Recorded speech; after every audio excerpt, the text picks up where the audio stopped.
د پاکستان د واکمنو ګوندونو سیاسي اتحاد پاکستان ډیموکراټک موومېنټ د ملک د لوی عدالت دا پریکړه غندلې چې د عمران خان گرفتاری غیر قانوني ګڼلې او د خوشي کولو امر یې کړی او اعلان یې کړی چې د مای په 15مه به د سپریم کورټ مخې ته احتجاج کوي. د جمعې پر ورځ په اسلام آباد کې په پی ډی ایم کې د شاملو ګوندونو له مشرانو سره ګډ پریس کانفرنس ته په وینا کې مولانا فضل الرحمن د پاکستان له خلکو وغوښتل چې د ګل او چهارشنبه پر ورځ د سپریم مخې ته د احتجاجي پرلط لپاره ورته راشي. نن هغه عمران خان ته وی آی پی پروتوکول ورکول کیږي او په ټول ملک غونډګردي کیږي او ترهګری کیږي او عدالت هغه ترهګری ته تحفظ ورکوي. هغه د پی ټی آی په پرتشدد احتجاجونو ته لومړی ترهګری ویله او بیا یې بغاوت او غداری وبلله ځکه چې وایي چې د ملک په مهمو ځایونو یې بریدونه وکړل او د تاریخي یادګارونو سپکاوي یې وکړو. خو وایي چې عدالت یې د ګوند د مشر بډو رشوتونو ته تحفظ ورکوي. کو دا طالبان وکړي نو غدار دي، کو یو تنظیم وکړي نو بندیز پرې لګي. خو صرف یو ګوند ته دی اجازه دوی چې لچا سره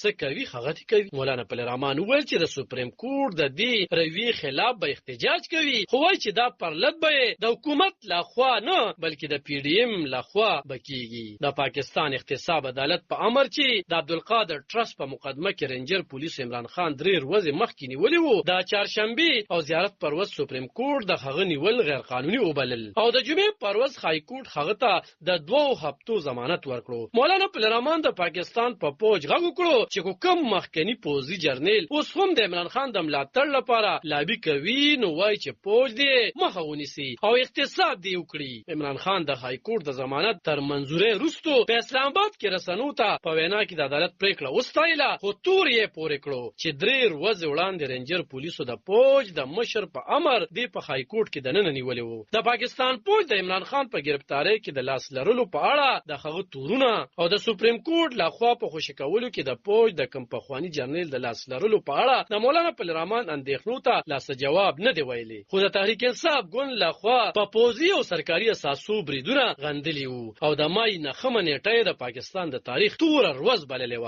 علب خان شیرپو دلبر نیوز 400 د پاکستان